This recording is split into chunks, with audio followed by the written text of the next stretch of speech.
Hi guys! So, ngayon, mag-open tayo ng parcel from Shein. So, ito dahil ito sa paglalaro ko ng Puppy Kit.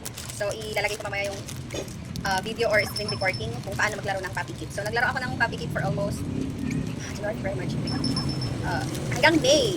January, February, March, April. Ay, hindi January. February ata ako nag-start. February, March, April, May, June. May. May kaya lang ngayon ko lang na-receive.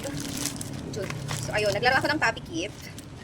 Yung na-pick ko na item, hindi siyang binigay. So, meron silang binigay sa akin na 1,700 plus. So, yung pera na yon kailangan mong i-purchase. So, ang pinurchase ko is mga gamit sa kusina, tsaka ano. So, tingnan natin. Oh my gosh! So, 1,700, bali 1,800 pala lahat plus. Kasi nagdagdag ako ng 180 pesos. So, kakareceive ko lang ito kanina.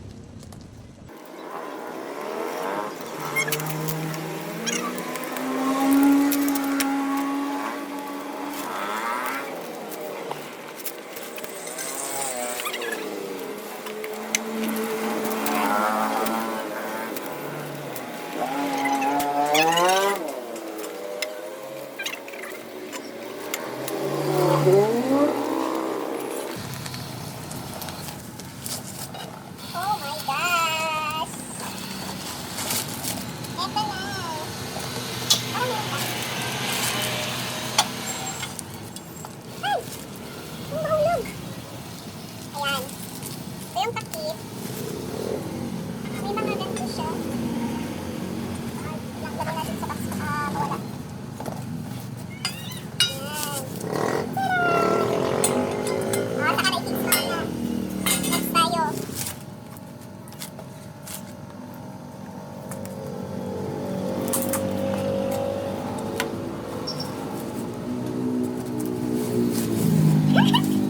Ang cute! Hilig ko kasi ako sa mga cute na bagay. Yan o, ganun. So, paayos ko na lang sunday. Asawa ko. Yan. Tapos yung isa, tingnan natin kung mahaba talaga to. Mahaba. Tingnan natin kung ano. Yung style. Oh my gosh, ang ganda! Ay, wow! Oh my gosh! May bago kaming tuhod. Diba?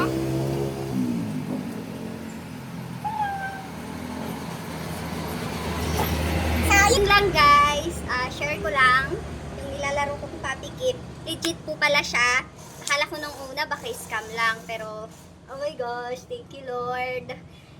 Thank you din kay Ma'am MJ na siyang nag-introduce sa amin ng Puppy Kit. So, hindi lang po ako ang naka-receive. Yung dalawang kasama ko noon na nagtatrabaho sa UTSU. Nag-work kami as CFW ng DSWD.